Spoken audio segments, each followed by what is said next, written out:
আমরা কোরআনুল কারীমের 6টি আলাদা আলাদা আয়াত থেকে কিয়ামতের ময়দানে আল্লাহ রাব্বুল আলামিনের সামনে ধরা খেয়ে যাওয়া আসামীদের উত্থিত হওয়ার চিত্র এবং তার কারণ সম্পর্কে আজকে আমরা সংক্ষিপ্ত সময় জানার জন্য চেষ্টা করব।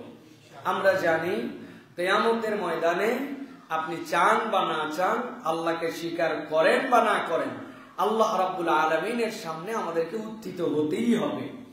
কিন্তু এই উত্থিত হওয়ার ক্ষেত্রে কোরআন বলছে অপরাধের বিবেচনায় আল্লাহর সামনে 6টা আলাদা আলাদা চেহারা নিয়ে অপরাধীরা ওই দিন আল্লাহর সামনে উত্থিত হবে।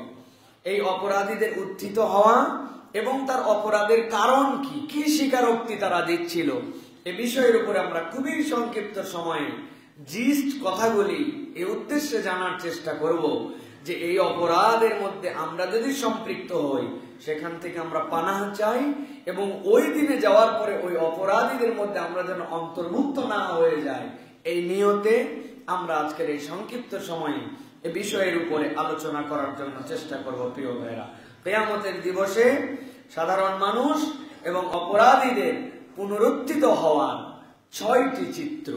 1 নম্বরে আল্লাহ রাব্বুল আমিন বলছেন এক শ্রেণীর মানুষ, যেটা আল্লাহ রাব্বুল আমিন সূরা সাজদার 12 নম্বর আয়াতের মধ্যে আল্লাহ রাব্বুল আমিন বর্ণনা করেছেন। আল্লাহ বলছেন এক শ্রেণীর মানুষ আল্লাহর কাছে উঠবে, তাদের উঠার অবস্থাটা 3টা অবস্থার সাথে জড়িত থাকবে: লাঞ্ছিত, অপদস্থ আর অবনত মস্তক। মাথাগুলা হালানো, চেহারাটা লাঞ্ছিত আর অপদস্থ করেই আল্লাহ তাদেরকে ওই দিন উত্থিত করবেন। নাউজুবিল্লাহ বলেন। আল্লাহ রাব্বুল আলামিন কোরআনুল কারীমের মধ্যে বলছেন, ও আমার হাবিব, দুনিয়ার বুকে আপনি একদল লোকের মাতব্বরি দেখেন, একদল লোকের ফুটানি দেখেন, একদল লোকের কাছে যখন দ্বীনের দাওয়াত নিয়ে যাওয়া হয় কোয়ারতামিও দেখেন। তারা সব জানে, সব বোঝে, তারপরেও দ্বীন গ্রহণ করে না, আল্লাহর বিধানের কাছে সমর্পিত হয় না। এই চরিত্রের মানুষ আপনি অজস্র দেখেছেন। কিন্তু যেই দিন হাসরের ময়দান হবে ওই দিন আবার এই মানুষগুলার ভিন্ন একটা চিত্র আপনি দেখতে পাবেন। আল্লাহ যে জায়গায় বলেছেন ওয়ালাউ তারা, বুঝতে হবে আল্লাহ রাব্বুল আমিন আপনার আমার হাবিবকে মাকামে মাহমুদে বসায় দিবেন। এমন জায়গায় আমার হাবিব বসবেন যেই জায়গায় বসার পরে আল্লাহ রাব্বুল আলামিন পুরা হাসরের ময়দানের চিত্রটা নবীজির সামনে নিয়ে চলে আসবে। নবীজি সাল্লাল্লাহু আলাইহি ওয়াসাল্লাম পুরা হাসরের ময়দানটা তার সামনে চলে আসবে। এর কারণ কি? এর অনেকগুলা কারণ মুফাসসিরিনে কেরাম ব্যাখ্যা করেছেন। এর মধ্যে একটা কারণ, আল্লাহ নবী সাল্লাল্লাহু আলাইহি ওয়াসাল্লামের আগে হাসরের ময়দানের অবস্থা এত ভয়াবহ হবে, উম্মতরা বিভিন্ন পয়গম্বরের কাছে দৌড়াদৌড়ি করবে, কিন্তু কোন পয়গম্বর আল্লাহর সামনে কথা বলার সাহস করতে পারবেন না। আল্লাহর হাবিবের পরে সিজদায় পড়বেন, আল্লাহ রাব্বুল আমিন নবীকে বলবেন, ও আমার হাবিব আপনার মাথা উত্থিত করেন। আল্লাহর হাবিবকে আল্লাহ এর পরে এমন ভাবে তাকে আল্লাহর প্রশংসা বাণী শিখাই দিবেন। নবী বলছেন, আমার আগে কেউ এই প্রশংসা করে নাই, এই বাণী দিয়ে, এই বাক্য দিয়ে আল্লাহর প্রশংসাও কখনো আর করাও হয় নাই। এরকম বাক্য দিয়ে আল্লাহ রাব্বুল আমিনের নবী আল্লাহর জন্য হামদ করবেন। সুবহানাল্লাহ। যেই না আল্লাহ রাব্বুল আমিনের নবী হামদ করবেন, আল্লাহ নবী এর পরে বলবেন, ও আমার আল্লাহ, আমার উম্মতের জন্য আপনি আমাকে শাফাতের অনুমতি দিয়ে দেন। ইল্লা মান আযিনা রাব্বি, আল্লাহ রাব্বুল আমিন কেবলমাত্র যাকে অনুমতি দিবেন ওই দিন সেই কেবল আল্লাহর কাছে শাফাত করতে পারবে। আল্লাহ এরপরে আপনার আমার নবীকে শাফাতের পারমিশন দিবেন, দেওয়ার পরে মাকামে মাহমুদে বসাবেন, যেই জায়গা থেকে আল্লাহ নবী তার প্রত্যেকটা উম্মতকে দেখতে পাবে। আল্লাহ বলছেন সেখানে আপনি দেখবেন, ওয়ালাউ তারা ইযিল মুজরিমুনা নাকিসু রুসিহিম ইনদা রাব্বিহিম, ওই দিন মুজরিম হিসাবে আল্লাহর কাছে যেই মানুষগুলা দাঁড়ায় যাবে, আল্লাহ বলছেন আপনি দেখবেন তাদের মাথাগুলা হালানো, না কিছু রুসিহিম ইনদা রাব্বিহিম, আল্লাহর কাছে তাদের মাথাগুলা অবনত মস্তকে অপদস্থ হয়ে আল্লাহর কাছে ওই দিন তারা দাঁড়াবে। আল্লাহ বলছেন যেই না আল্লাহর সামনে দাঁড়াবে তারা বলতে শুরু করবে রব্বানা আবসারনা ওয়া সামি'না, এর আগ পর্যন্ত আমাদেরকে যা যা বলা হয়েছিল, এর আগ পর্যন্ত যা যা হবে আমাদেরকে দেখার কথা বলা হয়েছিল, এই রব আজকে আমরা সব দেখে ফেলছি, আজকে আমরা সব শুনে ফেলেছি। রব্বানা আবসারনা ওয়া সামি'না মানে ওই মানুষগুলা জাহান্নামের সামনে দাঁড়ায়া জাহান্নামকে দেখে ফেলবে, জাহান্নামের চিৎকার তারা শুনতে পাবে। আল্লাহর সামনে যেই না তারা দাঁড়াবে, দাঁড়ায় এবার বলতে শুরু করছে রব্বুল আমিন আমাদের যা যা দেখার কথা ছিল এই তো দেখতে পাচ্ছি, আমাদের যা যা শোনার কথা ছিল এই তো শুনতে পাচ্ছি। আল্লাহর সামনে সাথে সাথে তারা আবেদন করতে শুরু করবে ফারজি'না, আমাদের রব আমাদেরকে আরেকবার একটু দুনিয়ায় ফেরত পাঠায় দেন। কেন দুনিয়ায় যেতে যাও? না'মাল সালিহান ইন্না মুকিনুন, দুনিয়ায় থাকতে আমাদের দুইটা ঘাটতি ছিল, এই দুইটা ঘাটতি এবার আমরা পুরায় দেব। না'মাল সালিহা, যাওয়ার পরে দেখবেন কেমন ভালো কাজ করা লাগে, আমরা 100 ভালো কাজ করব। ইন্না মুকিনুন, আর আমরা পূর্ণ ইমানদার হয়ে গেছি, এখন আমাদের বিশ্বাসের কোনো ঘাটতি নাই। জিজ্ঞাসা করি আপনাদের কাছে, ওই ময়দানে ধরা খাওয়ার পরে আল্লাহর কাছে যখন বান্দা বলবে দুনিয়ায় যেতে চায়, ওই ময়দান থেকে কি দুনিয়ায় ফেরত আসা যাবে? তাইলে কেন ফেরত আসতে চায় ওরা ফেরত আসতে চায়, দুনিয়ায় তাদের দুইটা গ্যাপ ছিল। এর এক গ্যাপ হচ্ছে তারা নেক কাজ করে নাই, আর 2 নম্বরে আল্লাহর যে বিধান ওই বিধানের উপরে মুখে মুখে বলতো কিন্তু পূর্ণ বিশ্বাস তাদের মধ্যে ছিল না। কিয়ামত হবে না এইটা কেউ অস্বীকার করুক না করুক তাতে কিছু যায় আসে না, কিয়ামত যখন হওয়ার তখন হয়ে যাবে। কিন্তু এমন এক শ্রেণীর ইমানদার আছে যারা কিয়ামত হবে জানার পরেও, আল্লাহর সামনে দাঁড়াতে হবে জানার পরেও 2 নম্বর কাজ বন্ধ করে না। ঠিক কি না? আল্লাহর সামনে দাঁড়াতে হবে, এক শ্রেণী বলছে না কিয়ামত নাই, তাদের হিসাব ভিন্ন। কিন্তু যে বলছে যে আল্লাহর সামনে আমাকে দাঁড়াতে হবে, হিসাব দিতে হবে, সেও 2 নম্বর, সেও আল্লাহর হুকুম মানে না। তাহলে 2 শ্রেণী তো এক হলো না। আল্লাহ এই জন্য বলছেন নবী আপনি দেখবেন ওই দিন দাঁড়ানোর পরে বলবে ফারজি'না, আমাদেরকে দুনিয়ায় পাঠাও, না'মাল সালিহান ইন্না মুকিনুন, ঈমান আজকে আমাদের বুঝতে আর কোনো বাকি নাই যে আমাদেরকে নেক কাজ করতে হবে। ওই দিন যাওয়ার পরে এই আল্লাহর কাছে আবদার 1 পয়সাও দাম নাই। আল্লাহ এই জন্য সূরা সাজদার মধ্যে জানাচ্ছেন বান্দা আমি তোর দয়াবান রব। ওই দিনের ঘটনা মসজিদুল জুমা কমপ্লেক্স থেকে তোমরা 2025 সালে 17 জানুয়ারি তোমরা এই বার্তা পেয়ে গেছিলে, তখন তোমরা হায়াতে ছিলে, তোমরা শুধরায় আসো। কেন ওই দিন যাওয়ার পরে ফেরত আসার সুযোগ নাই। আমি আল্লাহ আগেই প্রশ্নপত্র ফাঁস করে দিলাম যাতে তুমি প্রস্তুতি নিয়ে আসতে পারো। সুবহানাল্লাহ। তাহলে এটা হচ্ছে 1 নম্বর চিত্র, যেই মানুষরা আমলে কম কিন্তু দুনিয়ার বুকে আমলের বর্ণনা শুনেছিল কিন্তু পালন করে নাই, রব্বুল আলামিন বলছেন তাদেরকে মাথা হালায়া অপদস্থ মস্তকে পুরা হাসরবাসীর সামনে তাদেরকে উত্থিত করা হবে। নাউযুবিল্লাহ। 2 নম্বরে আল্লাহ রাব্বুল আলামিন বলছেন দুনিয়ার বুকে 1 শ্রেণীর মানুষ ছিল, যেই মানুষগুলা তাদের জবান দিয়ে সবসময় বড় বড় কথা বলতো, আল্লাহর বিপক্ষে, ইসলামের বিপক্ষে, আল্লাহর পক্ষের লোকের বিপক্ষে। আল্লাহর বাণী যারা প্রচার করতো তাদের বিপক্ষে অনেক বড় বড় লেকচার দিত। আল্লাহ রাব্বুল আলামিন বলছেন এই মানুষগুলাকে আল্লাহ রাব্বুল আলামিন ওই দিন 2টা ভাবে উত্থিত করবেন। 1 নম্বর তাদের কণ্ঠগুলাকে রুদ্ধ করে দেওয়া হবে, আর 2 নম্বর তাদের চোখের কোটর থেকে বের করে তাদেরকে বিস্ফোরিত চোখে উত্থিত করা হবে। যেই না ওই মানুষগুলো আল্লাহর সামনে কথা বলতে পারে না কিন্তু চোখ তার বিস্ফোরিত, এই চেহারা দেখেই চেনা যাবে এই মানুষগুলো আল্লাহর কাছে কোন অপরাধে সেই দিন উত্থিত হয়েছে। আল্লাহ রাব্বুল আলামিন সূরা ইব্রাহিম ডিটেইলস বর্ণনা করেছেন। আল্লাহ সূরা ইব্রাহিমের 42-43 নম্বর আয়াতের মধ্যে তাদের অবস্থা বর্ণনা করছেন।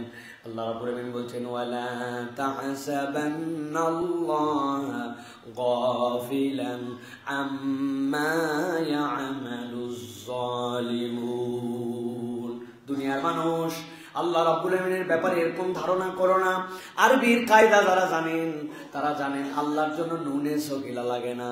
আল্লাহর জন্য নুনের উপরে সকিলা দিয়ে এটাকে তাগিদ বর্ণনা করতে হয় না। আল্লাহ রাব্বুল আলামিন যা ইচ্ছা তাই করতে পারেন, অথচ আল্লাহ রাব্বুল আলামিন নিজে তাগিদ দিয়ে বলতেছেন ওয়ালা তাহসাবান্নাল্লাহ, আল্লাহর ব্যাপারে কোশ্চিন কালেও তোমার মনে যেন এটা উদয় না হয়। কি উদয় না হয়?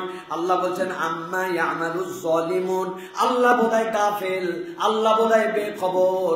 যেই মানুষেরা দুনিয়ার বুকে জুলুম করে তাদের ব্যাপারে বোধহয় আল্লাহ খবর রাখেন না। আল্লাহ বলছেন বান্দা কখনো দিলের মধ্যে এই কথা যেন উদয় না হয়। এটা যদি উদয় হয় তোমার ঈমান পূর্ণ হয় নাই। এর দ্বারা আল্লাহ বুঝাতে চান দুনিয়ায় যারা জুলুম করে তাদের পাই টু পাই হিসাব আল্লাহর কাছে আছে। আল্লাহ রাব্বুল আলামিন বলছেন ওই মানুষগুলো অনেক সময় দুনিয়াতে দেখতে পায় না তাদের পরিণতিটা কি, তাদের অবস্থাটা কি, তারা অনুভব করে না। রব্বুল আলামিন কোরআনের অন্য জায়গায় বলেছেন ওয়ানুমলি লাহুম ইন্না কাইদি মাতিন। ও দুনিয়ার মানুষ, ওই যে আসমানে ঘুড়ি উড়ে বেড়ায় লাটাইওয়ালার কাছে, ঘুড়ির লাটাইটা থাকে, ইচ্ছা করলে টেনে নিতে পারে। বড়শি দিয়া মাছ ধরে, হুইল দিয়া মাছটা যদি বড় হয়ে যায় খাওয়ার সাথে সাথে খেঁচ দিয়ে টান দিলে অনেক সময় তার ছিঁড়ে যায়। এই জন্য মাছকে খেলাইতেও হয়, ছেড়ে দিতে হয়, আবার তুলতেও হয়।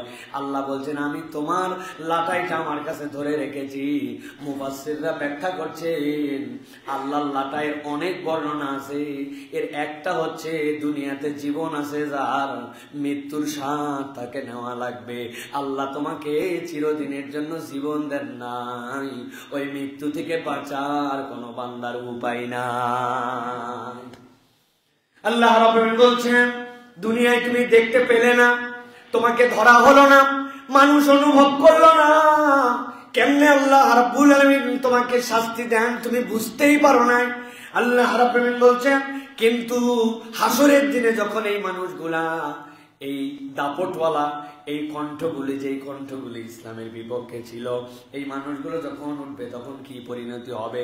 ইন্নামা ইউআখিরুহুম লিয়াউমিন তাশখাসু ফীহিল আবসার। আল্লাহ বলছেন ওই দিন যখন আল্লাহর সামনে উঠবে এই চোখগুলা তাদের স্থির হয়ে যাবে, চোখের পলক আর তারা ফেলতে পারবে না। ওই মানুষগুলা রব্বুল আলামিনের সামনে বিস্ফোরিত একটা চোখ নিয়ে উত্থিত হয়ে যাবে। আল্লাহ বলছেন মুহতিনা মুকলিরুসিম লা ইয়ারতাদু ইলাইহিম তারফুহুম ওয়া আফিদাতুহুম হাওয়া।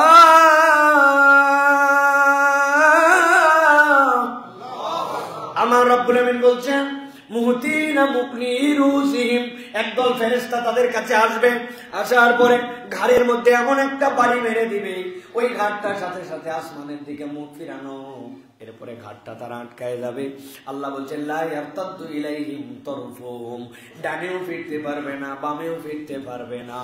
তাহলে এক নম্বর তাদের চোখ বিস্ফোরিত হয়ে যাবে, দুই নম্বর তাদের ঘাড়গুলাকে ভেঙে দিয়ে তাদের সাথে ফিক্স করে দেওয়া হবে। বিস্ফোরিত চোখে অপদস্থতার চরম সীমায় নিয়ে আল্লাহ রাব্বুল আমিন তাদেরকে উত্থিত করবেন। আর আল্লাহ বলছেন আর তাদের সবচেয়ে বড় আযাব হবে জাহান্নামে যাওয়ার আগে ওয়া আফিদাতুহুম হাওয়া, তাদের অন্তরের মধ্যে আল্লাহ রাব্বুল আমিন হতাশা দিয়ে ভরায়া দিবে। আফিদাতুহুম হাওয়া মানে কি? মুফাসসির এটার ব্যাখ্যা করেছেন তাফসীরে কাবীরের ভিতরে, তাফসীরে ইবনে আশুরের ভিতরে। মুফাসসিরদের ব্যাখ্যা হচ্ছে আল্লাহর দুইটা পরিচয়, আল্লাহ রাব্বুল আমিন রহমান, আবার আল্লাহ রাব্বুল আমিন রাহিম। আল্লাহ রাব্বুল আমিন রাহিম যদি আগে আনতেন তাহলে আল্লাহ রাব্বুল আমিন আদেল, যে আল্লাহর আদেল রব হিসেবে আল্লাহ রাব্বুল আমিনের পরিচয়টা তখন সার্থক হতো না। আল্লাহ ন্যায় বিচারক, কিন্তু রাহিম বলার কারণ রাহিমটা হবেন আল্লাহ কিয়ামতের দিনে ওই বান্দাদের জন্য যাদের ঈমানও আছে আবার যাদের গুনাহও আছে। আল্লাহ রাব্বুল আমিন ওই মানুষগুলোকে, অনেক বান্দাকে সামনে ডাক দিবেন, ডাক দেওয়ার পর আল্লাহ একটা চাদর দিয়ে তাদেরকে আবৃত করে দিবেন। নেওয়ার পরে জিজ্ঞাসা করবেন, বান্দা এ অপরাধ করছিলি? আল্লাহর কাছে মাথা হালায় স্বীকার দিব, আল্লাহ করেছিলাম এই অপরাধ, ছোটবেলায় এইটা। বান্দা মাথা নিচু করে একটাও কথা বলার অবকাশ থাকবে না, আল্লাহর কাছে স্বীকার করে নিবে। আল্লাহর সাথে সাথে দেখবেন ওই বান্দার আমল নামার মধ্যে 3 ধরনের গুনাহ নাই। 1 নম্বর শিরিকের গুনাহ নাই, 2 নম্বর জুলুমের গুনাহ নাই, 3 নম্বর বান্দার হক নষ্ট করার গুনাহ নাই। এই 3 গুনাহ যদি বান্দার আমল নামায় না থাকে, আল্লাহ এই বান্দাকে তার কাছে নিয়ে আদর করে বলবেন, বান্দা দুনিয়ায় তোর গুনাহ কেউ জানতো না, আজকেও কেউ জানে না, এই ঘটনা যে আমি ঘটাচ্ছি এইটাও কেউ জানে না। আজকে আমার বান্দার গোপন গুনাহগুলাকে গোপনে রেখে আমি আল্লাহ মাফ করে দিলাম। রব্বুল আমিন মাফ করে দিয়ে তাদের দিলের মধ্যে একটা আশা দিয়া তাদেরকে রব্বুল আমিন জান্নাতের দিকে খেদায় দিবেন, যা জান্নাতে যা। ওয়াসিকাল্লাযীনা তাকাউ ইলাল জান্নাহ, আল্লাহ বলবেন ওই বান্দাগুলোকে এরপরে গুনগুন করতে করতে জান্নাতের দিকে দাবড়ায় নিয়ে চলে যাওয়া হবে। কিন্তু আল্লাহ বলছেন যেই বান্দারা দুনিয়াতে জুলুম করে আসছে, আল্লাহ বলছেন ও আফিদাতুম হাওয়া, তাদের অন্তরের মধ্যে ঢুকায় দেওয়া হবে। আজকে আর তোমার মাপ পাওয়ার কোনো উপায় নাই। জাহান্নামে যাওয়ার আগে এইটা বান্দার জীবনের সবচেয়ে বড় কষ্ট সেখানেই শুরু হয়ে যাবে। অতএব জুলুম করার আগে 1000 বার অন্তত ভাবতে হবে, অথবা আমার এই কাজটা জুলুম হচ্ছে কিনা এইটা নিয়েও ইমানদারকে সবসময় কনসার্ন থাকতে হবে, ঠিক না? ছোট্ট ছোট্ট জুলুম, ছোট থেকে বড় জুলুম আমরা করে যাচ্ছি, আর চিন্তা করছি ধরে কে কত কিছুই হয়ে গেল, কই কিছুই তো হলো না, আমার তো এখন পর্যন্ত সব স্বাভাবিক চলতেছে না। জুলুম অনেক, আমরা অনেক সময় না বুঝে অনেক জুলুম করি, অনেক জুলুম করে ফেলি। 3 তলায় আপনি থাকেন, আরেকজন থাকে 4 তলায়, আপনি উপরে এমন জোরে জোরে হামাম দিস্তাতে মশলা বাটতেছেন আর চিন্তা করছেন এই ফ্ল্যাট আমি কিনছি, বেটা শব্দ করবো কি না করবো এটা আমার ব্যাপার। আপনার বাচ্চা গাড়ি চালাচ্ছে রাত 12টা 1টার সময়, নিচের মানুষের ডিস্টার্ব হচ্ছে, আপনি মনে করতেছেন আমি আমার ফ্ল্যাটে সে তার ফ্ল্যাটে, এটাও জুলুম হয়ে যেতে পারে আপনি যদি অবিবেচকের মতো কাজ করেন। জুতাটা অনেক সময় মসজিদ থেকে বের হওয়ার পরে অনেক মানুষ সালাত আদায় করতেছে, আপনি আপনার জুতায় রাখতেছেন, উপরতে ছেড়ে দিয়েছেন, ঠাস করে একটা শব্দ হয়, একজনের কনসেন্ট্রেশন নামাজ থেকে গাফেল হয়ে যায়, আরেকজনের বিরক্ত লাগে, আপনি মনে করছেন ব্যাপার না, কিন্তু এইটুকু জুলুম হয়ে যেতে পারে। মসজিদের ওযুখানার পানি আপনি কল ইচ্ছা মতো ছেড়ে ব্যবহার করছেন, আপনার পানির একটা এস্টিমেট আছে, আপনি সেটাকে ওভারলোড করে ব্যবহার করতেছেন, আরেকজন ব্যক্তি হয়তো ওযুর পানি পেল না, অথবা এই পানি তুলতে মেশিনের খরচ বেশি হলো, এটাও জুলুম হয়ে যেতে পারে। জুলুমের ব্যাপারে সব সময় সতর্ক থাকতে হবে। আল্লামা সাইদি সাহেব হুজুরের একটা উদাহরণ সারা জীবন দিলের মধ্যে ঢুকে গেছে। হুজুর বলছিলেন জুলুম কি, বলছেন সারা জীবন যেন মনে রাখতে পারে এরকম একটা উদাহরণ দেই। কান চুলকানোর জন্য কটন বাড ব্যবহার করে মানুষের কান চুলকানোর জন্য, কিন্তু আপনার চশমাটা চোখের, ওই চশমার হ্যান্ডেলটা দিয়া আপনি কান চুলকান, গাড়ির চাবিটা দিয়া কান চুলকান।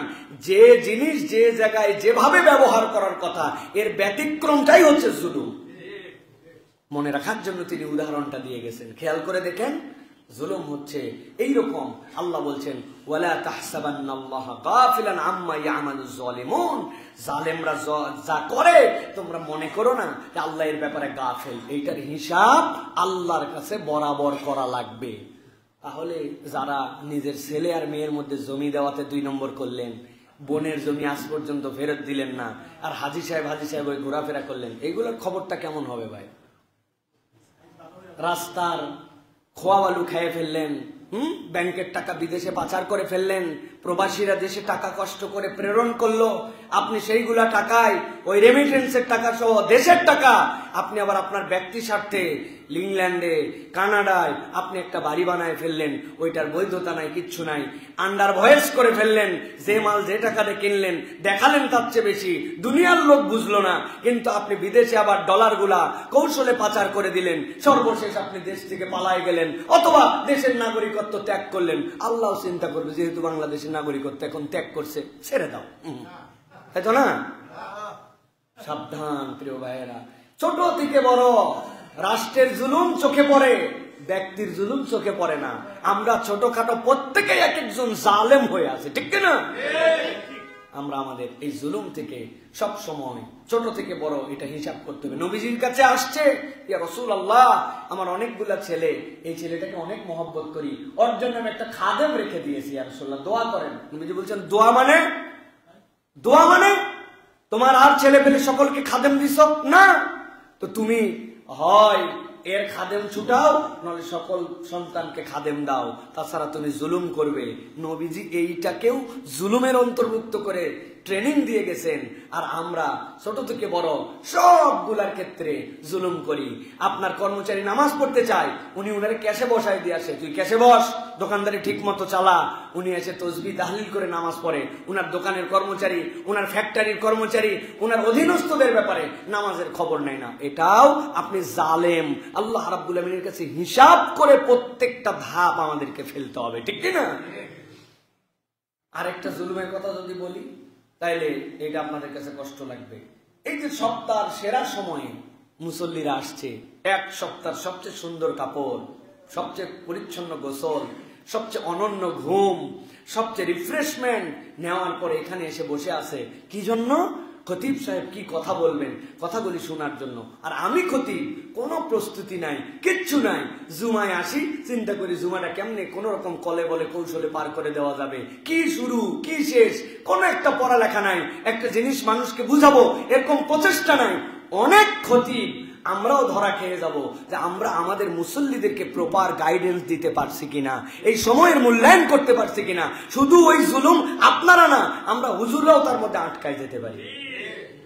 আল্লাহ রাব্বুল আমিন আমাদের সকলের হৃদয়ে এইটুকু জাগ্রত হওয়ার মতো তৌফিক দান করুক প্রভু।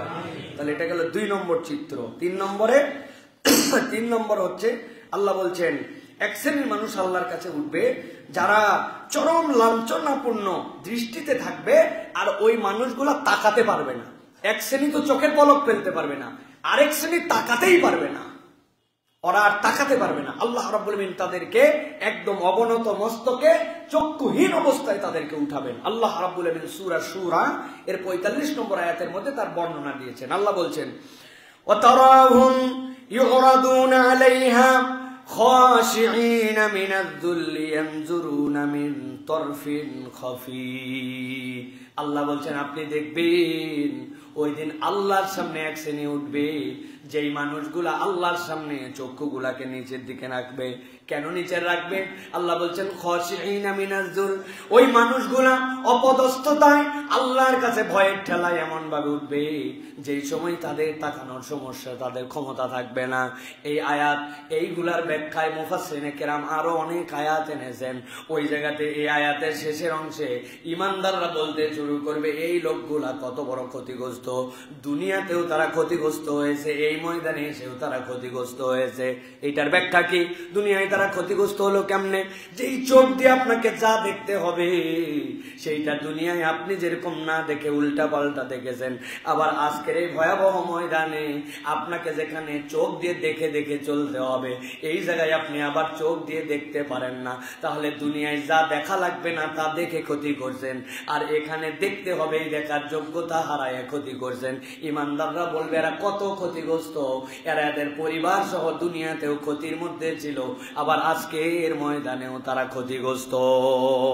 নাউযুবিল্লাহ। তাহলে আল্লাহর কাছে আমরা চক্ষুহীন হয়ে উঠতে চাই না, আল্লাহর কাছে আমরা চোখ নিয়ে উঠতে চাই। আল্লাহর কাছে আমরা উদ্ধত চোখে তাকাতে চাই না, কিন্তু অন্তত পক্ষে আমরা তো আল্লাহর সামনে দেখতে চাই, আল্লাহ রাব্বুল আমিনের সামনে দাঁড়াতে চাই। আল্লাহ রাব্বুল আমিন কোরআনুল কারীমের মধ্যে বলেছেন ওয়ামান আ'রাদা আন যিকরি ফাইন্না লাহু মাঈশাতান দানকা ওয়া নাহশুরুহু ইয়াওমাল কিয়ামাতি আ'মা। আল্লাহ বলছেন দুনিয়ায় তোমার কাছে আল্লাহর কিতাব ছিল, কিন্তু তুমি চিন্তা করছো মানলেই কি আর না মানলেই কি, পড়লেই কি আর না পড়লেই কি। আল্লাহ কোরআন শরীফ না পড়ে এমন কোন লোক আছে অক্সিজেনের শর্টে মারা গেছে? হ্যাঁ। আল্লাহর কোরআন শরীফ না পড়ার কারণে ডায়রিয়া হয়ে গেছে, তো কোরআন শরীফ পড়লেই কে না পড়লেই কি? আল্লাহ বলছেন ওয়ামান আ'রাদা আন যিকরি, তুমি আমার জিকির থেকে, আমার কোরআন থেকে তোমার দৃষ্টিকে সরাই নিয়েছিলে।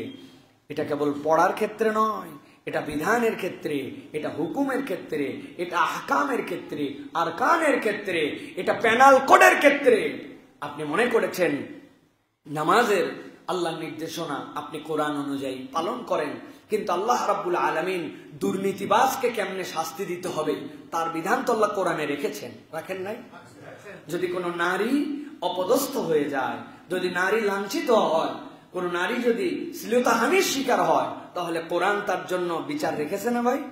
ওটা কি নারী নির্যাতন আইন নামে আমরা যে আইন বানাইছি ওই আইনের মতো, না আল্লাহর আইনটা ভিন্ন? আল্লাহর আইন ভিন্ন। এখন আপনি বলতেছেন নারী নির্যাতন আইন আছে তো ভাই, চোরের আইন আছে তো রে ভাই, আপনি বুঝেন নাই ইসলাম আপনাকে কি বিধান দিয়েছে। কথা বললে অনেক দূর যাবে, এই কথাটা তারপরে একটু বুঝেন। আল্লাহ বলছেন ওয়ালাকুম ফিল কিসাসি হায়াতুন ইয়া উলিল আলবাব। এই দুনিয়ার মানুষ কেউ যদি কাউকে হত্যা করে তার বিধান হচ্ছে তিনটা। এক নম্বর দিয়াত, ওর আত্মীয় স্বজন রক্তপণ নিয়ে তাকে ক্ষমা করে দিয়েছে। দুই নম্বর নিঃস্বার্থে তাকে ক্ষমা করে দিয়েছে। তিন নম্বর ইসলামের বিধান অনুযায়ী তার উপর হক কিসাস এটা আবর্তিত হয়েছে।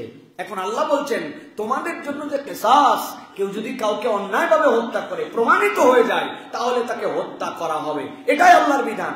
আল্লাহ বলছেন এর মধ্যে তোমাদের জীবন আছে। কি আছে? আপনি দেখলেন একজন তো মরছে, আরেকজন বিচার ফাইসালায় আরেকজনও মরলো দুইজন, আল্লাহ বললেন জীবন আছে। এটার একটা ব্যাখ্যা আপনারা বুঝছেন, এটা কি যে এই আইন যদি কার্যকর করা হয় তাহলে দুনিয়ার মানুষ দেখবে হত্যার বদলে হত্যা, ওই লোক ভয়ে আর এই দুঃসাহস দেখাবে না অন্য কেউ হত্যা করার জন্য, ঠিক কিনা? এটা বুঝলেন, কিন্তু এর মধ্যে আরো অনেক কথা আছে যেটা আপনি বুঝেন নাই। আপনাকে হত্যার বদলে যাবজ্জীবন কারাদণ্ড দেওয়া হলো, বিচার ভালো, আপনাকে জেলখানায় নিয়ে রেখে দিছে কত বছর? সশ্রম কারাদণ্ড দিছে আপনাকে 18 বছরের, আপনাকে কারাদণ্ড দিছে 20 বছরের। আপনি জেলখানার মধ্যে আছেন, কে উনি? উনি খুনি জেলখানার মধ্যে আছে, খাইয়ে না না খায়? কথা বললেন না? চিকিৎসা নিয়ে না নিয়ে, জামা কাপড় পরে না না পরে, হ্যাঁ, ফ্যান গরমের দিন ঘুরায়া না ঘুরায়া, বাথরুমের মধ্যে পানি খরচ করে না করে, একজন ডাকাত, একজন চোর, যেই লোকের ফাঁসি হওয়ার কথা ওই লোকের আপনি জেলখানার মধ্যে 20 বছর খাওয়াচ্ছেন, 20 বছর পড়াচ্ছেন। কারটা? আপনার বাপেরটা? আমাদেরটা। ট্যাক্সের টাকা দিয়ে ওই লোককে আপনি পুষতেছেন, ওই লোককে খাওয়াচ্ছেন, জামা কাপড় দিচ্ছেন, অসুস্থ হলে ট্রিটমেন্ট করতেছেন। এতগুলা লোকের কি ঠেকা পড়ছে যে যেই লোক হত্যার কারণে মেরে ফেলতে হবে তাকে, তার শাস্তি ওইটা, তাকে বাঁচায়া আপনি জনগণের খাওয়াচ্ছেন, জনগণের পড়াচ্ছেন, জনগণের ট্রিটমেন্ট দিচ্ছেন। এটা কোনো মানবাধিকার না। আল্লাহ বলতেছেন তুমি বুঝো নাই, ওয়ালাকুম ফিল কিসাসি হায়াতুন ইয়া উলিল আলবাব। এর মধ্যে কতজনের খাদ্য নষ্ট করছো তুমি, কতজনের রিজিক নষ্ট করছো তুমি। ও অপরাধে শাস্তি পাবে, তার হিসাব বরাবর মাপ চাইলে আল্লাহর কাছে ক্ষমা পেয়ে যাবে। আর তার হিসাব হয় নাই, তুমি দুনিয়ার শাস্তি দিয়ে তাকে অনেকদিন জেলে রাখছো, এটা তার জীবনেও বরাবর হয় নাই। না সে ক্ষমা পাইছে, না সে কোনো উপকার পাইছে, না সে জনগণের কোনো উপকার করছে। জনগণের খাইছে, জনগণের পড়ছে, রাষ্ট্রকে ফতুর করে দিছে। আল্লাহ বলছেন তুমি বোঝো নাই, আমি আল্লাহ রাব্বুল আলামিন তোমার জন্য বিধান দিছি, ওর মধ্যে জীবন আছে বলে, আর তোমরা জীবন বাঁচায় রেখে সবগুলারে মাইরে ফেলাইছো। ভালো করে এই জন্য বুঝতে হবে প্রিয় ভাইরা আল্লাহর বিধান। আল্লাহ বলছেন ওয়ামান আরাদা আন যিকরি, তুমি পণ্ডিতি খাটায় আমার এই বিধান থেকে মুখ ফিরাইছো, আমি আল্লাহ তোমাকে বললাম দুনিয়ার জীবন তোমার লাঞ্ছনার জীবন দেব, জিন্দেগিটা লাঞ্ছিত জিন্দেগি হবে, সুখ হবে না, টাকা থাকবে, সংসার থাকবে, ওখানে তোমার বরকত থাকবে না, দুনিয়া তোমার সামনে আসবে কিন্তু এটা তুমি প্রকৃতার্থে ভোগ করে যেতে পারবা না। তোমার দুনিয়া থাকবে কিন্তু তোমার নিরাপত্তা থাকবে না, তোমার মধ্যে সব সময় অবসাদ কাজ করবে। এই জন্য আল্লাহ বলছেন এটাই শেষ, যাক দুনিয়াতে যেরকমই হোক একটু কষ্ট করে পার করে গেলাম। আল্লাহ বলছে এত না শুরু হইয়াউমাল কিয়ামতি আমা, তোমাকে কিয়ামতের দিন অন্ধ করে রব্বুল আলামিন তোমার সামনে উত্থিত করবে। অতএব প্রিয় ভাইরা এখান থেকে আমাদের বুঝে নিতে হবে আল্লাহর বিধানের কাছে পূর্ণাঙ্গ সমর্পণ করতে হবে। কিছু মানলাম না, হ্যাঁ, আফাতুমিনুনা বিবাদিল কিতাব ওয়া তাকফুরুনা বিবাদ, কিছু মানলাম না। আল্লাহ বলতেছেন এরকম মন পছন্দ জিন্দেগি চলবে না। যদি চলে কি হবে? আল্লাহ বলছেন ওই দিন তাদেরকে দৃষ্টি বন্ধ করায়া হাসরের দিন লাঞ্ছিত করে উঠানো হবে, মানুষ দেখেই চিনে ফেলবে। হ্যাঁ, আল্লাহ বুঝাই দিবেন এই অপরাধী উঠছে আজকে এই অবস্থায় কেন, দুনিয়াতে আল্লাহর বিধানের সাথে গাদ্দারি করছিল। এরকম গাদ্দার আছে না ভাই? আছে বলেন না কেন? আমরা কি এর আছে? কি মজা আছে। 4 নম্বরে আল্লাহ রাব্বুল আলামিন বলছেন, হাসর দিনে যখন উঠবে এক শ্রেণীর অপরাধী, তাদের চেহারাটা আল্লাহ রাব্বুল আলামিন অন্ধকারের ন্যায় কালো করে দিবেন। চেহারা এমন বিদঘুটে কালো হবে, অথচ ওই লোকের চেহারা ওরকম ছিল না। ওই কালো আলাদা ধরনের হবে। ওই কালো দুনিয়ার সাদা কালো, চুল কালো, হাড়ির তলা কালো, ব্ল্যাকবোর্ড কালো, রং কালো, এরকম কালো নয়। ওই কালোর এমন ধরন হবে, ওই বান্দার অপরাধ তার চেহারা দেখেই পুরা হাসরের মানুষ বুঝে ফেলবে। আল্লাহ রাব্বুল আলামিন সূরা ইউনূস 27 নম্বর আয়াতের মধ্যে বলছেন, আল্লাহ রাব্বুল আলামিন বলছেন, কাআন্নামা উগশিয়াত উজুহুম কিতাআম মিনাল লাইলি মুজলিমা। রাত যদি হয় এমন, যেই রাত্রে আকাশে চাঁদ নাই, আবার যেই রাত্রের মধ্যে আকাশের মধ্যে মেঘ আছে, ওই রাতটা এমন এক খণ্ড রাতকে আল্লাহ বলছেন কিতাআম মিনাল লাইল। রাতকে যদি কেটে বের করে নেওয়া যেত, রাতকে কাটা সহজ নয়।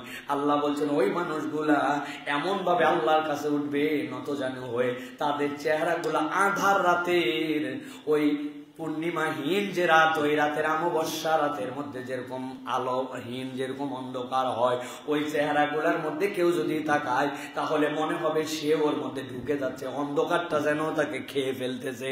আল্লাহ বলছেন আল্লাহর কাছে কিয়ামতের দিনে এক শ্রেণীর মানুষ এইরকম ভাবে উত্থিত হবে। কোন মানুষ? আল্লাহ রাব্বুল আলামিন যাদেরকে বলেছেন ওই মানুষ, যেই মানুষগুলাকে আহসানা তাকওয়িম, আল্লাহ যার থেকে বেশি সুন্দর করে আর কাউকে সৃষ্টি করেন নাই। তাকওয়িমের ব্যাখ্যা পড়ে দেখবেন সুসামঞ্জস্যশীল। সুসামঞ্জস্যের ব্যাখ্যা মুফাসসিররা পৃষ্ঠার পর পৃষ্ঠা, দিস্তার পর দিস্তা লিখছেন।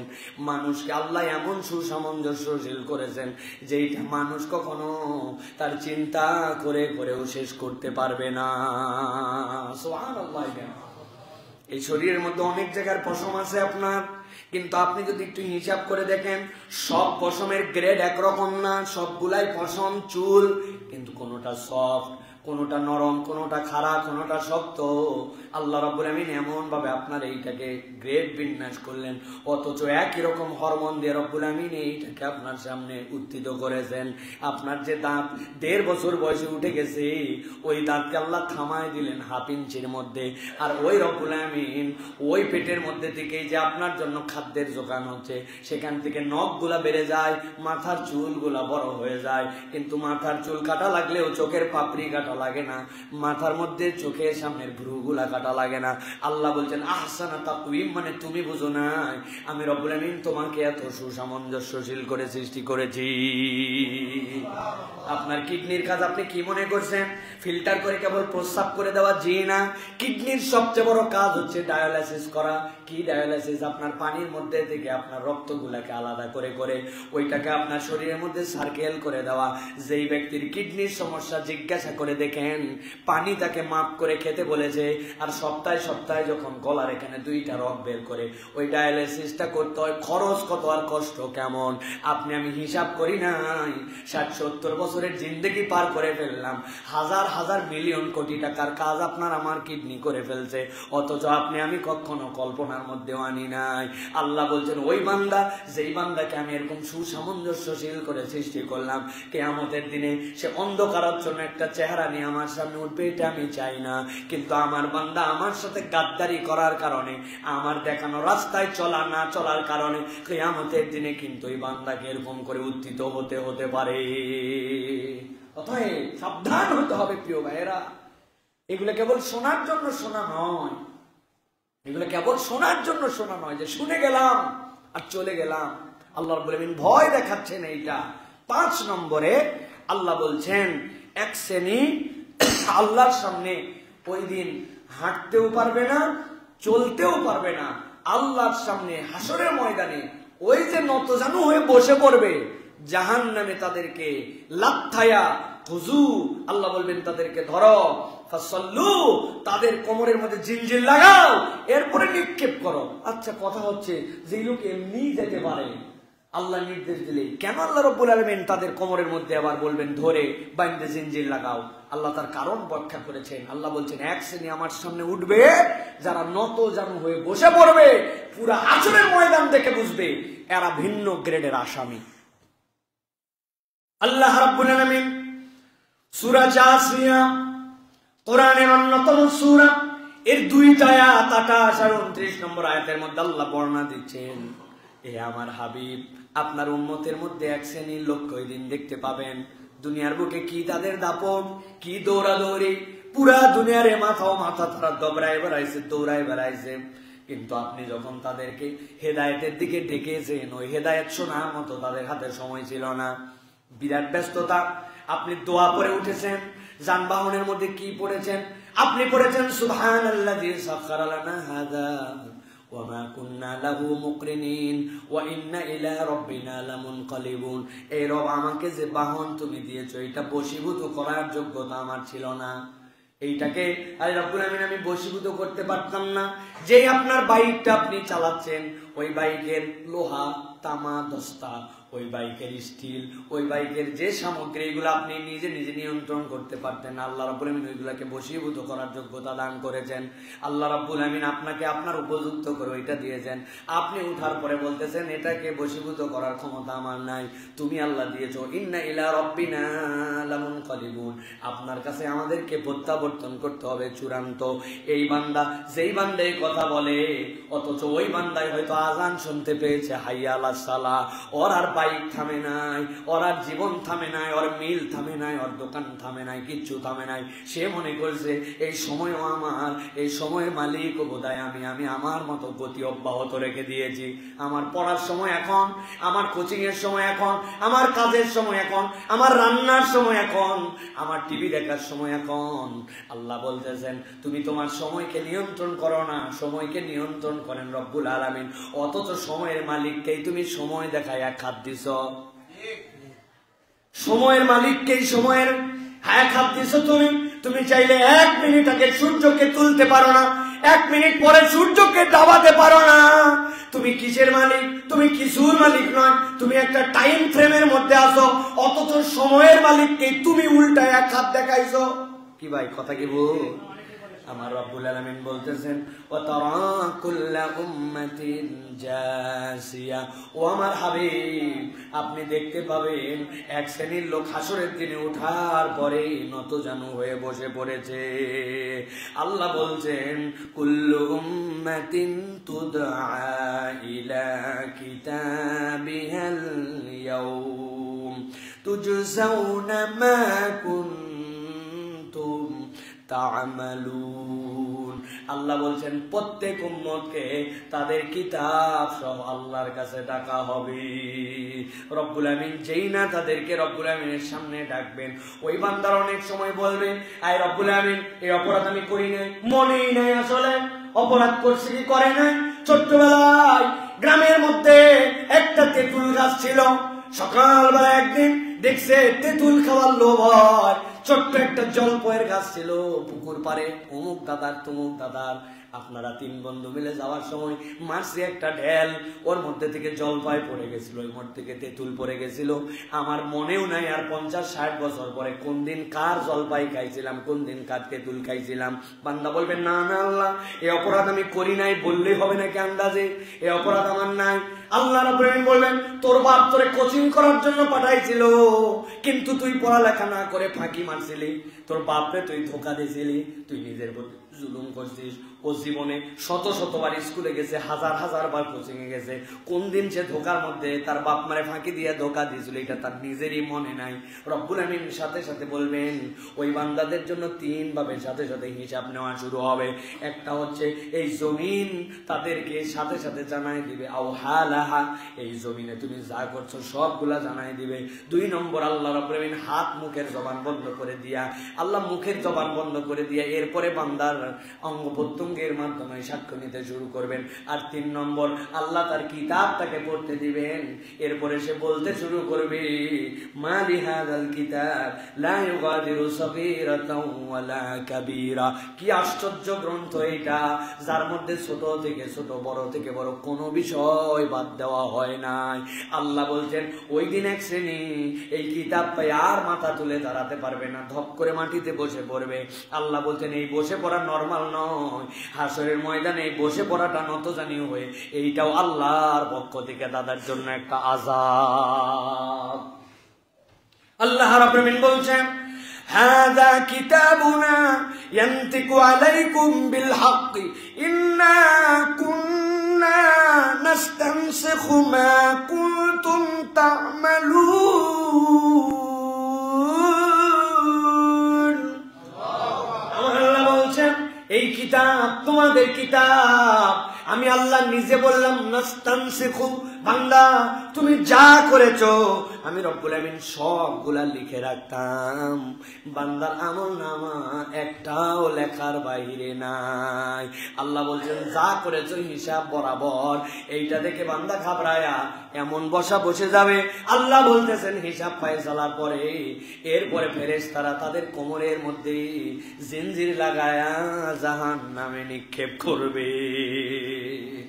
অতএব প্রিয় ভাইয়েরা, এই কিতাব নিয়ে তামাশা করা অথবা গোপনে পা প্রকাশ্যে পা, লোকের সামনে এক ধরনের আমল, পেছনে এক ধরনের আমল, এখান থেকে আমাদের বাঁচতে হবে ভাই।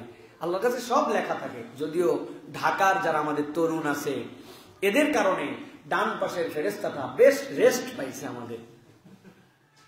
এরা এক সপ্তাহ কোনো কাজ থাকে না, শুধু জুমার দিন 1:00টার দিকে ফেরেশতা ওঠে, ওইটা কিছু লেখা লাগে। আছে না ভাই? হাজার বলেও সারা দেশের মুসল্লি মসজিদে 9টায় চলে আসে। এমন কোন জুমা নাই মসজিদুল জুমা কমপ্লেক্সে 8-10টা জেলার থেকে ভিজিটর আসে না নামাজ পড়ার জন্য। আর এলাকার মুসল্লি এমন মুসল্লি আছে 10 বছরেও রাস্তা ছাড়া আর সাত ছাড়া নামাজ পড়ে নাই। আছে না ভাই? আছে না? আপনি কেমনে ফেরেশতায় কাজেই লাগাচ্ছেন না তো ভাই। তাহলে বামের ফেরেশতা কাজ করতে করতে হয়রান, ডানের ফেরেশতা রিটায়ার্ডে চলে গেছে। আমাদের, আমি সহ আমাদের সকলের আমল নাই আমাদের প্রিয় ভাইরা। আল্লাহ এই জন্য বলছেন ইন্না কুন্না নাস্তানসিখু মা কুনতুম তা'মালুন। তুমি যা করো বান্দা সব লেখা হয়। তার মানে কি খালি গুনাহ লেখা হয়, সওয়াব লেখা হয় না? সওয়াবও লেখা হয়। অতএব ওই লেখাটা যেন ডানেরটা বেশি ব্যস্ত থাকে, বামেরটা যেন বেশি ব্যস্ত না থাকে, বান্দার প্রচেষ্টা হবে এইটা, ঠিক কিনা? আল্লাহ আমাদেরকে বোঝার তৌফিক দান করেন। সর্বশেষ আল্লাহ বলছেন এক শ্রেণী সবচেয়ে ভয়ঙ্কর ভাবে বিচারের আগে আল্লাহর কাছে উত্থিত হবে। কি? তাদের অবস্থা হবে এমন, প্রাণ যায় না, গেলে তো আরাম, আবার প্রাণ থাকে না, প্রাণটা ওষ্ঠাগত হবে। কণ্ঠনালীর কাছে এসে যেন প্রাণটা বেঁধে গেছে, ও কামনা করবে জীবন চলে যাক, মরে গেলেই বাঁচি, আর কষ্ট সহ্য হয় না, না মরে না সুস্থ থাকে। আল্লাহ বলছেন তাদের প্রাণকে ওষ্ঠাগত করে এই অবস্থাতে হাসর নাসর তাদেরকে করা হবে। নাউজুবিল্লাহ বলবেন না? আল্লাহ রাব্বুল আলামিন বলছেন সূরা কাফির 18 নম্বর আয়াত, আল্লাহ রাব্বুল আলামিন বলছেন ওয়ানজিরহুম ইয়াওমাল আজিফা ইযিল কুলুবু লাদাল হানাজিরি কাযিমিন। আল্লাহ বলছেন আল্লাহর কাছে যখন তারা উত্থিত হবে, ইযিল কুলুব তাদের অন্তরগুলা, তাদের জীবনগুলা, আল্লাহ বলছেন লাদাল হানাজিরি কাযিমিন, ওই মানুষগুলার জন্য যেন প্রাণটা ওষ্ঠাগত হয়ে যাবে। এমন কষ্ট তাদের, তারা মনে করবে এখান থেকে মরে গেলেই বাঁচি, কিন্তু এটা তো মরার জন্য নয়, অথবা কাকতালীয় ভাবে নয়। রব্বুল আলামিন তাদেরকে ওইভাবেই হাসরের ময়দানে উত্থিত করবেন। আল্লাহ বলছেন মালিজ জালিমিন মিন হামিমিন ওয়ালা শাফি'। আল্লাহ রাব্বুল আলামিন বলছেন ওই দিন তাদের জন্য কোনো বন্ধু থাকবে না, আবার তাদের জন্য কোনো সুপারিশকারীও থাকবে না।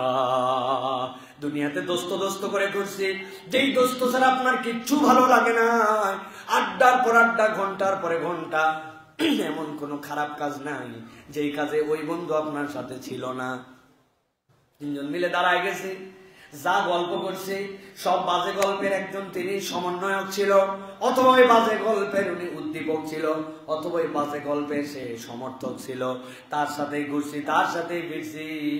যখন ঈদের সময় আসছে, যখন আনন্দ করার জন্য মন চাইছে, তখন ওই দোস্ত আপনাকে যোগান দিয়ে বলছে, দোস্ত আর কতদিন বিড়ি খাবি? চিন্তা করছে আমার দোস্ত বোধহয় বিরাট একটা ভালো কথা বলছে, বিড়ি খাওয়া খারাপ, বলছে দোস্ত আর বিড়ি খায় ফিলিংস আসে না। এবার একটা কৌশল পাইছি, তুই ছোট্ট করে প্রস্তুতি নে, কি ওই তুই একটা বিড়ি কিনে ভিতরের মাল ফেলা। ও ভিতরের মাল ফেলাইছে, ও কোত্থেকে একটা পুরিয়া ম্যানেজ করে আনছে, আনার পরে ছোট্ট করে সেলুনের দোকান থেকে কাটা ব্লেড নিয়ে কুচকুচ করে কাইটে ওর ভিতরে ঢুকাইছে। ঢুকায় বলছে, দোস্ত একটা নেতে যেমন তেমন, দুইটা নেতে রাজা। মুসলিম বাজার অঞ্চলে যাহারা উহা খায় উহার নাম আপনারাও জানেন দেখি। ওই বন্ধু তার এত আপন বন্ধু, তারে নেশা করাইছে, তার মহিলাদের নিয়ে বাজে আলাপ করাইছে, বাইকিং করে বেড়াইছে, ইসলাম থেকে তাকে দূরে সরায় রাখছে। আমার আল্লাহ রাব্বুল আমিন বলছেন, ওই দিন যাওয়ার পরে মিন হামিমিন ওয়ালা শাফি, তার কোনো বন্ধু থাকবে না, তার জন্য আমার নবী সুপারিশও করবে না। আল্লাহ নবী সুপারিশও নাই, ওই দোস্তালি ওই জায়গায় চলবে না। আল্লাহ বলছেন, প্রাণ উৎসাহিত করে রব্বুল আমিন তোমাকে সামনে দাঁড় করাই দিবেন। বান্দা ওই দিন ভয় করো, ওই দিন তোমার চাইলেও আশা লাগবে, না চাইলেও আশা লাগবে। দুনিয়ার শত ব্যস্ততা, মিলিয়ন মিলিয়ন টাকার হিসাব। ইলন মাস্ক সাহেব দুনিয়ার 1 নম্বর ধনী, 1 নম্বর জ্ঞানী বলতেছেন আপনারা, যারে উনারেও যাওয়া লাগবে, আমারেও যাওয়া লাগবে। রাস্তার পাশে ফুটপাতে 100 টাকার কলার মোচা আর কলার থোড়া আর রাস্তার থেকে কুড়ায় কুড়ায়া ওই শাক নিয়ে আসে। আমি মাঝে মাঝে দেখি কতগুলো মানুষ এদের থেকে একটু কেনাকাটা করার জন্য চেষ্টা করেন, অন্তত দাম দর করেন না এদের সাথে। এরা একদমই ছোট পুঁজির মানুষ। ওই শাক আলাকেও যদি বলেন 1 আটি 10 টাকা চাইছে, আপনি বলছেন 2 আটি 15 টাকা দিবি না, কেন রে ভাই? কত কষ্টের জন্য এখানে বসছে, 2 টাকা বেশি দিয়ে নিবেন, বলবেন দাম বরাবর 10 টাকা রাখো, চেষ্টা করো তুমি কালকে একটু পুঁজি বাড়াও, ওই লোকের একটুখানি মুসাফা করবেন, এটা সওয়াব হবে। এই যে মানুষ রাস্তার ধারে বসে দিনের পুঁজি দিনে শেষ হয়, ওই যে আমরা যাদেরকে ফকির মিসকিন বলি, শাক 12 মিশালি শাক কুড়ায় নিয়ে আসে বিক্রি করে, কচু শাক কুড়ায় নিয়ে এসে বিক্রি করে, ওই ব্যক্তিকে আল্লাহর সামনে উঠতে হবে। আর দুনিয়ার সবচেয়ে বড় ধনীকে আল্লাহর সামনে উঠতে হবে। উঠতে হবে না প্রিয় ভাইয়েরা? ধনী গরিব দেখে আগুন বাড়ি পুড়ায় না। যদি তাই হতো তাহলে বাংলাদেশের আগুনে আমাদের গার্মেন্টস পুড়তো, ক্যালিফোর্নিয়ার আগুনে অন্তত পক্ষে ওই জায়গায় হলিউড টলিউডের বিখ্যাত বিখ্যাত ব্যক্তি, অলিম্পিকে 10টি গোল্ড মেডেল জয়ী, আগুন থেমে যাও। তাই আগুন জ্বলাতে কাউরে হিসাব করে নাই। অতএব মৃত্যু সকলের আসবে, আল্লাহর সামনে সবাই উঠতে হবে। অতএব প্রিয় ভাইরা, প্রস্তুতি নিতে হবে আমাদেরকে। প্রিয় ভাইরা, এই 6 শ্রেণীর অন্তর্ভুক্ত যেন আমরা না হই, আল্লাহর কাছে যেন আর শাজিমের ছায়া পেয়ে আমরা যেন বলতে পারি, রব অপরাধ আছে, গুনাহ আছে, কিন্তু আল্লাহ তোমার ক্ষমার ভিখারি হয়ে আর তোমার হাবিবের সুপারিশের মুখাপেক্ষী হয়ে আমি আল্লাহ তোমার সামনে উঠতে চাই।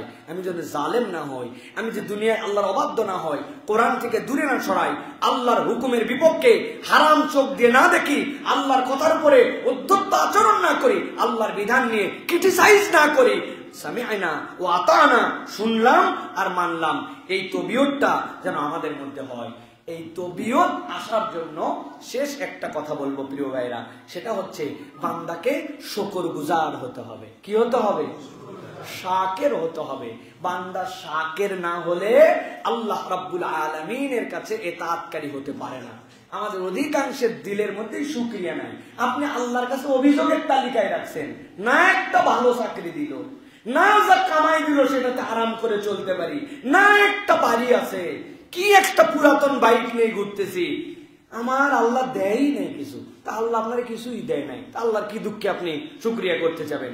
আর যদি আপনি দেখার চোখটা চেঞ্জ করে ফেলেন, চশমাটা বদল করে ফেলেন, আল্লাহর প্রাপ্তির তালিকাটা বেশি দেখতে পান, এই রব শীতের মধ্যে পানি গরম ঠান্ডা মিশায় আমার ঠান্ডা গায়ের মধ্যে দিয়ে গোসল করা লাগে, কিন্তু আমি তো কোনোদিন ভেবে দেখলাম না ঢাকা শহরের তাপমাত্রা 10-12 ডিগ্রি সেলসিয়াসে, আবার ঢাকা শহরের তাপমাত্রা 40 ডিগ্রি সেলসিয়াসে। ওই সময় ফ্রিজ থেকে বের করে ঠান্ডা পানি খায়, আর এখন গিজার থেকে গরম পানি বের করে নিয়ে ঠান্ডার সাথে মিশায়, কিন্তু আমি তো বিশ্বাস নেই ওই নিঃশ্বাসেও তো আমার বুকের একটা লেয়ার আছে, যে ওই তাপমাত্রা বেশি হয়ে গেলেও আমার রক্তকণিকা ভেঙে যাবে, বেশি কম হয়ে গেলেও আমার ওইটা তো জমাট বেঁধে নিউমোনিয়া হয়ে যাবে। কই, আমি তো আমার নাক দিয়ে নিঃশ্বাস কিভাবে নিব শীতে গরমে আলাদা প্রস্তুতি নেই নাই, ওটা না আল্লাহ ফেরোনাস দিয়া আমার এখানে সেট করে রাখছেন। মাইক্রো সেকেন্ডের মধ্যে গরমকে লিমিটেড ঠান্ডা, ঠান্ডাকে লিমিটেড গরম কনভার্ট করে আমার লাঞ্চকে ঠিক রাখছে। আমি না দুনিয়া ভর অপরাধ করি, দুনিয়া ভর অন্যায় করি, কিন্তু আমার তো এইটার জন্য কোনো ম্যানেজমেন্ট নিয়ে চিন্তা করতে হয় নাই। আলহামদুলিল্লাহ, আল্লাহ তুই আমার যা দিছিস, কি এর বাড়ি, কি এর ঘর, জান্নাত থাকলে ঘর নিয়ে কি করব? হ্যাঁ, আপনি আল্লাহর নিয়ামত খুঁজে পাই না, এই জন্য আল্লাহর শাকের বান্দা হতে হবে। আল্লাহ তোমার একটা প্রশংসা শুনে আমি সুবহানাল্লাহ বলতে পারছি, আমি অত ভালো বান্দা না, কিন্তু আমাকে তুমি সুবহানাল্লাহ বলার মতো মস্তিষ্ক দিছো, যে এই স্বাভাবিকতা আমার কেউ পাগল বলতে পারে না, আমার ব্রেনের ডিস্টার্ব না, লোকজন আমি এলোমেলো কথা বলি না, আল্লাহর কথা শুনে সুবহানাল্লাহ বলতে পারি। তুমি আমাকে একটা সুষম ব্রেন দান করছো আল্লাহ, তুমি আমার বিরাট বাড়ি দিছো, একবারে আমাকে অডি কোম্পানির গাড়ি দিছো, BMW, কিন্তু আমি পাগলা। লাভ আছে ভাই? আল্লাহ তুমি আর পাগলা বানাও নাই, এটা তো তেমন বড় নিয়ামত না, তাই না ভাই? আপনাকে একটা গুলশানে ফ্ল্যাট দেওয়া হবে, কিন্তু আপনাকে পাগলা বানানো হবে, রাজি তো ভাই? কোন পাগলাও হাত তুলবে না, অথচ আল্লাহ নাকি কোন নিয়ামতই আমি পাই। আরে এই জন্য আল্লাহ শাকের বান্দা হলে আল্লাহ রাব্বুল আলামিনের অনুসরণের মধ্যে ঢোকা যায়। আল্লাহ আমাদেরকে বোঝার তৌফিক দান করেন, নিজেরা এই কথা জানবো, অন্যের কাছে এই কথাগুলো ছড়াই দিব। ওয়া মা আলাইনা।